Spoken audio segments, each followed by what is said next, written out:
আজকে একটা খুব গুরুত্বপূর্ণ কথা বলার জন্য আপনাদের মাঝে চলে আসলাম। আমি জানি আপনারা বেশিক্ষণ ভিডিওটি দেখবেন না, আগে গুরুত্বপূর্ণ কথাটা বলে নেই, তারপরে বিস্তারিত বলবো।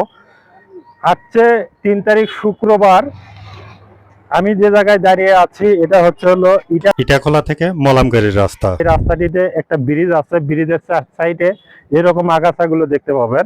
তো এই আগাছাগুলো এবং এই ব্রিজটি পরিষ্কার করা আমার একা পক্ষে সম্ভব নয়, যার কারণে আমি এখানকার খেতলাল থানায় যে আমার মতো যুবক ভাইরা আছেন তেনাদেরকে উদাত্ত আহ্বান জানাবো যে আপনারা শুক্রবারে ঠিক সকাল 10টার সময় ইটাখোলা থেকে পায়ে হেঁটে মাত্র 2 মিনিটের রাস্তা, এটি একটি অনেক বড় একটা ব্রিজ। এই ব্রিজটি খুবই অযত্নে অবহেলায় পড়ে আছে।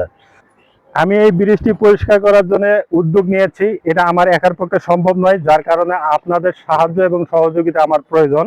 আমি আপনাদেরকে বলিনি যে এখানে আপনাদের কোনো ইনভেস্ট করা লাগবে, আপনাদের কোনো ইনভেস্ট করা লাগবে না। শুধু আপনি এখানে এসে অ্যাটেন্ড হবেন, যদি আপনার সাহায্য সহযোগিতা আপনার পরামর্শটা আপনি আমাকে দিবেন, শুধুমাত্র আপনি পরামর্শ দিবেন, আর কিচ্ছু করা লাগবে না। কারণ এত বড় একটা কাজ আমি যদি একাই করতে যাই অনেকটা সময় লাগবে, আমার পক্ষে সম্ভব না। যার কারণে আপনাদের সাহায্য সহযোগিতা আমি একান্তভাবে কামনা করতেছি।